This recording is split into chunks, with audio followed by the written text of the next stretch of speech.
Shalom, amado irmão, shalom, pastor, shalom, líderes, shalom, obreiros, congregados na Igreja Ministério de Justiça, Além Fronteira. Nós estamos aqui hoje para a nossa primeira aula do nosso curso, com o tema De onde fomos tirados, o chamado pessoal. De onde fomos tirados. Temos como texto-chave, vamos meditar, anota aí no seu caderno, no seu bloco de notas, o texto que está no livro de 1 de Coríntios, capítulo 1, versículo 26. Assim diz a palavra do nosso Senhor Jesus. Irmãos, pensem no que vocês eram quando foram chamados. Poucos eram sábios segundo os padrões humanos. Poucos eram poderosos. Poucos eram de nobre nascimento. A palavra do nosso Senhor aqui nos exorta a não se esquecer de onde nós saímos, a não se esquecer de onde nós estávamos, a não se esquecer de onde nós fomos chamados. Cristo nos chamou de algum lugar, Cristo nos chamou de alguma realidade, Cristo nos chamou de alguma natureza onde nós pertencíamos. Só que Ele nos alerta para lembrarmos, porque deste lugar onde Ele nos chamou, nunca foi um lugar bom, nunca foi um lugar de nobre natureza. Alguns de nós fomos chamados quando éramos piores pecadores. Alguns de nós fomos chamados quando a sentença de morte já tinha sido decretada. Alguns de nós fomos chamados quando a nossa própria vida já não era útil para nós. Alguns de nós fomos chamados quando nossos familiares já não prezavam mais valores sobre nós. Alguns de nós fomos chamados quando o espírito de prostituição governava sobre nós. Não há uma realidade invejosa, não há uma realidade ambiciosa que determina a nossa forma como fomos chamados. Mas nem tudo o que nós éramos era medíocre. As lutas que nós enfrentamos sem Cristo, aparentemente, parece que elas não têm o controle de Deus, parece que Deus não está lá observando, parece que Deus não está olhando o que está se passando conosco. Mas a palavra de Deus, ela nos mostra que Deus está no controle de todas as coisas. Não há nada que acontece neste mundo que Deus não tenha o controle. Então, quando nós nos convertemos, nós esquecemos de que a nossa realidade anterior, o nosso mundo anterior também estava debaixo do controle de Deus. Deus nos chamou vendo o qual nós éramos medíocres, mas também nos chamou identificando algumas qualidades importantes dentro de nós. Nesta aula, particularmente nesta aula, nós queremos identificar o que é que Deus observa, como Deus observa, de onde realmente Deus nos tira para nos confiar uma nobre missão como essa, para sermos seus testemunhas, para sermos seus representantes, para sermos digníssimos mandatários do seu reino. Nós recordamos-nos muito bem que em todas as realidades, em todos os homens de Deus que Deus chamou, nenhum deles disse, eu estou bem. Deus, você viu bem, viste como é que eu era, avaliaste muito bem, fizeste bem me escolher. Não, todos os homens que foram chamados rejeitaram a chamada de Deus. Por que rejeitaram? Porque eles olharam muito para a sua realidade, para a condição pela qual foram chamados e se viram imerecedores daquilo que era a chamada, a nobre chamada que Deus nos concedia. Quando começamos a pensar sobre o nosso chamado para cumprir a missão de Deus, esquecemos que antes de tudo, fomos chamados para o reino de Deus. Um reino de glória, poder e luz. Nós esquecemos disso. Como todo reino, este possui também soberania. Assim como um país tem regras, assim como um país tem autoridades, tem presentes, também há este reino onde nós fomos chamados, também tem tudo. Tem rei, tem povo, tem hierarquias, tem ordens, tem leis, tem obrigações a cumprir. Nós não podemos nos esquecer desses. E existem características comuns que nós encontramos no reino de Deus e neste reino que nós fomos dados a governar, que é o mundo, que nós chamamos de mundo. Existem algumas características comuns. E estas características comuns são estas características que fazem com que Deus preste atenção a você. Como que você lida com o mundo em tanto como o mundo? isso desperta no coração de Deus o interesse dele por você. Isso está no controle de Deus. Ok, João está no mundo. Como é que o João se porta lá no mundo? João é pescador. Como é que ele se porta como pescador? João é mecânico. Como é que ele trabalha como mecânico? Não como é que João trabalha como evangelista mecânico. Não. Como você trabalha como mecânico? Isto é fundamental que você compreenda, porque existem qualidades como mundano que você desenvolveu. Existem habilidades como mundano que você desenvolveu, que Deus ao longo do tempo observou e prestou atenção. E viu que necessariamente essas qualidades eram importantes. Essas qualidades você conseguiu exercer com muita perícia, com muita perspicácia. Então é por causa disso que Deus começa a prestar um pouco de atenção naquilo que você desenvolveu como ser humano. A primeira coisa que nós preparamos para você entender é que no reino, tanto de Deus como no mundo, existe uma lei chamada lei de dependência mútua. Ninguém cresce sozinho. Todos nós dependemos uns aos outros. Todos nós. Ninguém vai desenvolver neste mundo sem precisar da mão do outro. Então, por causa desta lei de dependência, como é que você reserva-se ao ponto de representar o que você foi chamado, consciente de que não estou fazendo por mim, mas estou fazendo por uma outra pessoa que está comigo? Você não sei se está a entender. A lei da dependência. Como é que você está preparado para fazer o que você está fazendo, contando o que está a fazer para outra pessoa? Se és um comerciante, como é que você faz o seu trabalho de negócio contando que estou a servir a outra pessoa? Se és um enfermeiro, um professor, como é que você faz o seu trabalho contando que isso que eu estou a fazer dependem outras pessoas? Veja o que é que Deus fala através da sua palavra no livro de Efésios 5, versículo 21. Diz: sujeitem-se uns aos outros no temor do Senhor. No seu trabalho cotidiano, você precisa de entender que você está sujeito a alguém. Se és um vendedor, estás sujeito ao cliente. Se és um médico, estás sujeito ao doente. Se és um professor, estás sujeito ao aluno. Se és um presidente, estás sujeito ao povo. Não há ninguém que está em alguma posição soberana. Todos nós temos alguém a quem dependemos. E por que que Deus cria essa interdependência, essa dependência mútua? Vem aqui no livro de Efésios 21, 2, versículos 21 e 22, diz assim: Ele mantém o edifício todo bem firme e faz com que cresça como um templo dedicado ao Senhor. Assim, vocês também, unidos com Cristo, estão sendo construídos junto com os outros para se tornar uma casa onde Deus vive por meio do seu Espírito Santo. A obra principal que Deus faz conosco, Deus faz contando que nós estamos caminhando juntos, não que cada um está caminhando sozinho, não que você esteja caminhando como único, não que você esteja caminhando como especialista. Por mais que você seja um pastor, seja um profeta, você não vai caminhar junto, sozinho. Você precisa de caminhar unido com alguém. Então, caminhando em Cristo, andando em Cristo, juntos, reunidos, unidos, Deus observa isso. Então, nesta primeira lei que eu queria você despertar dentro de você, mesmo no mundo, tanto no reino de Deus, é uma das qualidades muito profundas que determina que Deus observe você e te chame para o seu reino. Se calhar alguns de nós fazíamos isso sem entender. Alguns de nós éramos totalmente dependentes, comprometidos com a vida dos outros, sem entender que isto conta alguma coisa no reino de Deus. Entenda, a interdependência não é fraqueza. Se tu se colocas sujeito a outras pessoas, não significa que você é fraco, pelo contrário, é o modelo de Deus para o seu corpo. Cada pedra do edifício sustenta e é sustentada. O chamado nunca é solitário. Por isso que a lei da independência mútua é fundamental. Você nunca vai viver um chamado sozinho. Por isso, nunca olhe para as pessoas como se nada fosse. Me lembro uma vez, entrei numa das salas de aulas, quando eu dava aulas de estatística.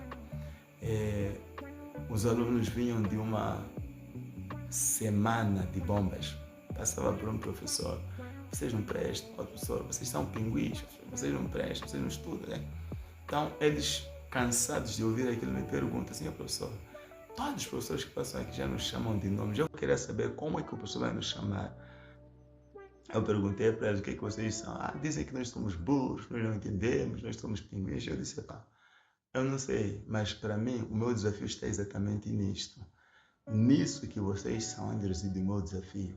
A minha missão é vos transformar. Então, se vocês são isso, glórias a Deus. Amém. Meu trabalho já começou. Muito obrigado. Eles ficaram escandalizados, mas mais tarde entenderam que nós não fomos chamados para perfeitos. Nós não dependemos dos outros porque somos perfeitos demais ou somos imperfeitos demais, mas porque o que nós não temos, os outros têm. E unidos nós nos completamos perfeitamente. Glórias a Deus. Se você entendeu, dá um glórias a Deus, é muito forte. A segunda lei é a lei da sujeição às autoridades. Não há reino sem a autoridade. Existem sempre autoridades. Há sempre um professor, há sempre um pai, há sempre um tio, há sempre um chefe do bairro, há sempre um chefe do quarteirão, há sempre um secretário, há sempre um morador, um dirigente do bairro, um presidente do município, um governador, um administrador, um chefe do setor. Há sempre autoridades. No reino de Deus há autoridades. No reino mundano também há autoridades. Nas regiões celestes há autoridades. Lá no subúrbio, lá onde nós não queremos chegar, também há autoridades. Então, neste conjunto das leis que Deus observa para te chamar, Deus observa como é que você está sujeito a essas leis, às autoridades. Como você respeita o seu pai? Como é que você respeita a sua mãe? Como é que você respeita o seu chefe de turma? Como é que você respeita o seu professor? Nesta observância de todas as autoridades, Deus nos chama a atenção para recordar que nenhuma autoridade se autoproclama autoridade. Mesmo se autoproclamando autoridade, Deus permite que essas coisas aconteçam. Aleluia. Veja o que é que ele diz no livro de Tito, capítulo 3, versículo 1. Lembre a todos que se sujeitem aos governantes e às autoridades. Sejam obedientes, estejam sempre prontos a fazer tudo o que é bom. Uma das regras, quando estamos a fazer ciência política, a política do cristianismo, não essa política do mundo, as autoridades, elas não foram constituídas para outra coisa, foram constituídas para punir os que fazem o mal. Então, se você faz sempre o bem, você nunca vai ter problemas com as autoridades. Se estás sempre no caminho certo, você nunca terá problemas de autoridade. E se você obedecer o que a autoridade faz, também você nunca terá problemas com as autoridades. Teu chefe te mandou, você cumpriu, aleluia. Teu patrão te mandou, você cumpriu, aleluia. Teus pais pediram alguma coisa de você, você cumpriu, aleluia. Não há nenhum problema, você está caminhando, você está prosseguindo, você está avançando. E isso torna de você uma pessoa merecível, uma pessoa apreciável aos olhos de todos. Glórias a Deus. Então, esta sujeição à autoridade é uma das qualidades excelentes, é uma das qualidades que Deus aprecia muito nos homens, quer você no mundo, quer você no reino de Deus. Se você começar a exercitar isto, sujeitar-se às autoridades, sujeitar-se ao seu pastor, sujeitar-se ao seu apóstolo, sujeitar-se à sua igreja, sujeitar-se aos seus pais, aos seus chefes, aos seus superiores, com equilíbrio, com conhecimento de causa, você nunca estará em maus lençóis. Você nunca será prejudicado neste mundo. Você sempre vai comer o melhor desta terra, porque você está obedecendo uma das grandes leis. Aleluia. Há uma máxima aqui: quem não sabe obedecer não está pronto para liderar. Se você não consegue obedecer, você nunca vai liderar. Como vai liderar se a liderança exige obediência e você ainda não aprendeu a obedecer? O que é que você vai transmitir para os seus liderandos? A outra lei é a fidelidade nos trabalhos. Eu até sublinho, trabalhos seculares. Como é que você é fiel aos trabalhos seculares? Como é que você é fiel ao trabalho que és confiado? Não é? Quando dizem, vai para o campo cultivar. Como é que você é fiel? Vai para a machamba trabalhar. Como é que você é fiel? Então, do jeito como você é fiel, determina repito, do jeito que você é fiel, determina como você vai ser proveitoso para o reino de Deus. Fiel aos trabalhos seculares, aqueles trabalhos simples que nós fazemos dia após dia. Deus nunca gostou de preguiçosos. A bênção do Senhor está sempre onde se trabalha. A mão do Senhor está sempre onde se faz trabalho. Ao longo do nosso curso, vamos desenvolver muito essa particularidade. Veja o que Deus fala no livro de Gênesis, no livro de 26:12. E semeou Isaac naquela mesma terra e colheu naquele mesmo ano, sem medidas, porque o Senhor o abençoou. Não porque a terra era favorável, não porque os tempos eram bons, era um tempo difícil, mas o homem, por causa do amor ao trabalho, ele não julgou as circunstâncias, ele se entregou ao trabalho, ele trabalhou, ele lutou, ele forneceu todas as suas energias para aquele trabalho, e Deus observou o trabalho que ele fez e abençoou. Ele foi fiel na sua parte e Deus também foi fiel na outra parte. E veja o que ele diz no livro de 1 Samuel 16:11. 1 Samuel 16:11. Disse mais Samuel a Jessé: acabaram-se os moços? E disse: ainda falta o menor, que está apacentando as ovelhas. Disse, pois, Samuel a Jessé: manda chamá-lo, porquanto não nos assentaremos até que ele venha aqui. Estava lá o Jessé com todos os seus filhos, menos um. Estava onde? Estava no campo trabalhando. Estava lá fiel ao trabalho que lhe confiaram. Ele não rejeitou, não zangou, não disse: pastor Exuzinho, meus irmãos mais velhos. E não era um trabalho bom também, tal como o Isaac, que estava no tempo de seca.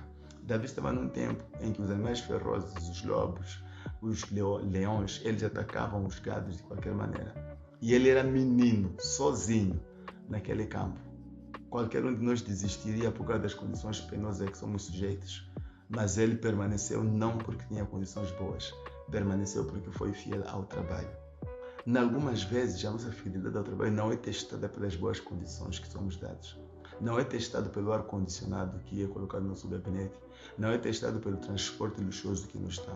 Pelo contrário, é testado pelas condições precárias a que somos sujeitos a trabalhar. A Bíblia nos diz que quem é fiel no pouco, no mínimo, no nada, no insignificante, também será fiel no maior. Então nós somos testados se somos fiéis ao trabalho quando o trabalho está duro, quando o trabalho está penoso, quando o trabalho está difícil. Então Deus pergunta para você de forma indireta, sem você perceber: você ainda vai permanecer? Você ainda vai permanecer aí alimentando os porcos? Você ainda vai permanecer cavando a terra mesmo sabendo que não está a chover? Você vai permanecer ainda com esses poucos gados, sabendo que os leões da guiada virão te atacar? Você vai permanecer até quando? E a sua resposta tem que ser sempre: vou permanecer até o último suspiro. A fidelidade nos trabalhos seculares determina muito o nosso chamado, molda muito a vontade de Deus nos escolher. Aleluia! Eu espero ter transmitido para você aquelas que são as balizas, aqueles que são os pontos fundamentais daquilo que é, de onde é que nós fomos tirados. Como é que Deus nos escolheu? Como é que Deus observava você? Tudo isto que eu falei aqui, não falei enquanto você está dentro da igreja. Eu falei enquanto você está fora da igreja. Lá, antes de conhecer a Cristo, como é que você era? Você era fiel à sua banda musical? Você era fiel ao seu trabalho de venda de cervejas, se calhar? Você era fiel ao seu trabalho de campo? Você era fiel a alguma coisa? Lá onde você estava, você era sujeito, submisso às autoridades? Você conseguia entender que aqui termina o meu limite, agora começa o limite dos outros? Você era um filho obediente ou um filho rebelde? Você era um batalhador, você era um amável? O que é que você era lá onde você estava no mundo? Então eu queria que você, depois desta breve explanação, compreendesse que a tua história não começou depois de Cristo te chamar. Começou mesmo antes de Cristo te chamar. O teu chamado começou a ser trabalhado, monitorado antes mesmo de Cristo te chamar. Então a chamada de Cristo não foi uma chamada acidental. Não foi uma chamada coincidente, não foi uma chamada casual, Existe um lugar onde Deus observou você. Existe um lugar onde Deus viu você. Existe um lugar onde Deus identificou você e Ele te chamou. Ele fala isso para Jeremias, diz: antes do ventre da tua mãe eu te chamei e te constituí por profetas para nações. Significa que existe um lugar onde Deus começou a construir a você, onde Deus começou a controlar você, onde Deus começou a observar seus passos, seus comportamentos, até o momento em que Cristo vem e diz: Senhor, vem para mim, vem para o meu reino, vem trabalhar para mim. Então não considere a sua chamada para o reino de Deus como uma coincidência, considera como um percurso que foi construído muito antes de você conhecer este Cristo. Aleluia! Glórias a Deus! Eu queria deixar uma atividade prática para você. Na verdade, são 2 exercícios. O primeiro exercício é para você meditar, colocar isso no seu plano de meditação. Depois da sua oração da noite ou de madrugada, se puderes, reserve algum tempo para meditar sobre os seguintes aspectos. Primeiro aspecto: quais foram as suas principais ocupações antes de conhecer a Cristo? O que é que você fazia? Onde é que você gastava mais tempo? Segundo, como passavas os tempos livres e o que mais te ocupava? Naqueles teus tempos de nada, o que você fazia? O que é que mais te ocupava? O que você mais gastava? Em quais das coisas foste bem aproveitado e reconhecido? Disso que te gastava mais o tempo no mundo. Quais são as coisas que você dizia? Eu no mundo era muito bom nisto, era muito bom naquilo, era muito bom nisso. Comece a reunir esses elementos todos, a trazer assim a luz viva, a trazer como se fossem hoje. E por fim, o que perdeste depois de começar a tua caminhada em Cristo? O que você acha que as minhas qualidades mesmo decaíram depois de eu conhecer a Cristo? Acabei sendo desqualificado nisto, naquilo, naquilo. Então, junte esses todos os pontos e torna essa história viva para você. Coloque essa história próxima de você. O segundo exercício é para você fazer uma espécie de história de conversão. Fazer como se fosse uma história de conversão. Contar como se fosse uma história de conversão. Na sua história de conversão, você vai contar a tua vida sem Cristo, depois as tuas ocupações principais, as tuas motivações para a vida, conquistas alcançadas enquanto estavas no mundo. Aquilo que você meditou, aquilo que você trouxe como luz viva, agora você vai contar.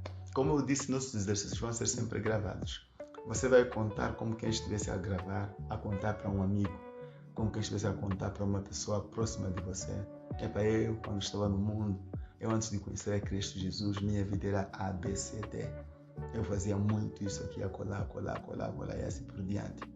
Para facilitar o teu exercício, eu vou dar uma breve história daquilo que eu era antes de conhecer a Cristo, antes de servir ao mundo, antes de servir a Cristo, quando ainda trabalhava para este mundo.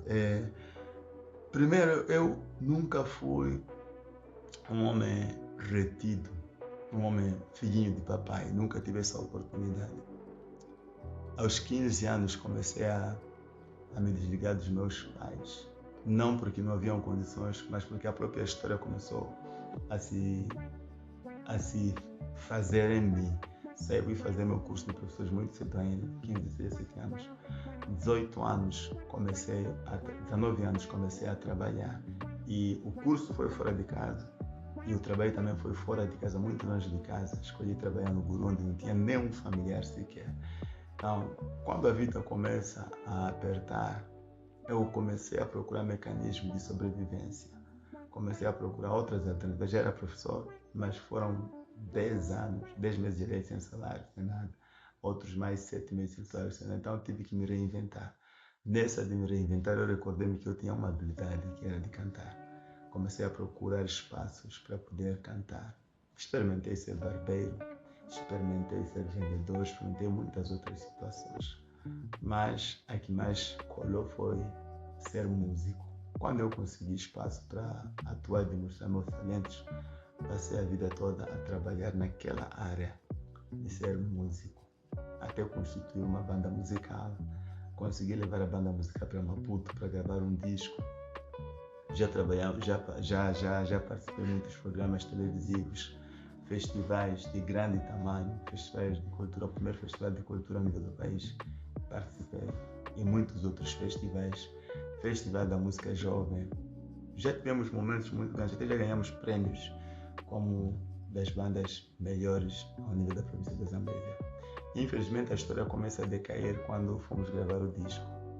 Quando fomos gravar o disco ali, que era o ponto máximo, e terminou por ali mesmo. Nem conseguimos recuperar o disco como disco. Já tínhamos compromissos para ir cantar nos Estados Unidos, no Brasil e na Inglaterra.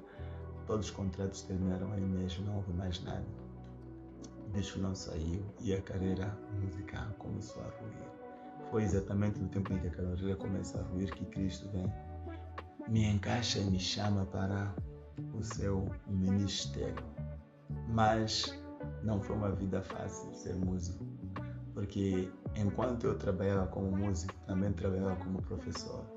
E era um tempo em que eu estava a estudar, já houveram situações de ir para a escola de noite, de manhã ir ao serviço, à tarde ir dar espetáculo, e possivelmente tinha umas 2 ou 3 horas de descanso, dias seguidos. Aquilo era muito dispendioso para mim, mas era assim. E o estudo e o trabalho que eu estou falando não eram coisas fáceis para fazer licenciatura em matemática. Nunca foi fácil para vocês, sabem disso. E estava trabalhando como pedagógico numa secção pedagógica da ZIP, e uma ZIP muito visível, a primeira ZIP do distrito. Então isso tudo ocupava-me muito e tornava-me muito preenchido. E em nenhuma dessas áreas eu fui péssimo. Com orgulho eu digo isso. Ser a melhor banda ou uma das melhores bandas da província não foi fácil. Ser um dos técnicos ou professores ou pedagogos que tem aproveitado também não foi fácil. Ser um dos melhores estudantes da turma também não foi fácil. E em todos esses períodos, apesar de muita ocupação, eu consegui reunir todos esses valores e permanecer de tal modo que quando eu terminei o meu curso, o meu supervisor, o meu acompanhante, todos os outros casos que ele recebia, ele mandava para mim para poder resolver. Então havia um desempenho de tal jeito que eu não sabia aonde é que isto ia terminar. E quando Cristo me chama, todas aquelas coisas foram como se fossem desligadas. Me lembro que fiquei pelo menos 1 ano sem conseguir cantar, porque na minha boca só haviam canções do mundo. Cristo teve que fechar a minha boca, preparar o meu cérebro e depois começar a colocar dentro de mim louvores para o seu santo e divino nome. Então, em breve foi isso que eu queria partilhar para você.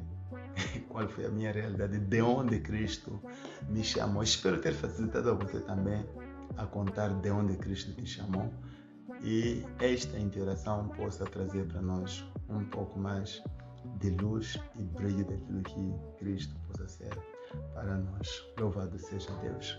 Quero agradecer a Deus por me dar essa oportunidade de partilhar para você esta primeira aula, e espero que seja uma aula muito abençoada. Espero que seja uma aula abençoadora também para você e para todos aqueles que vão nos acompanhar.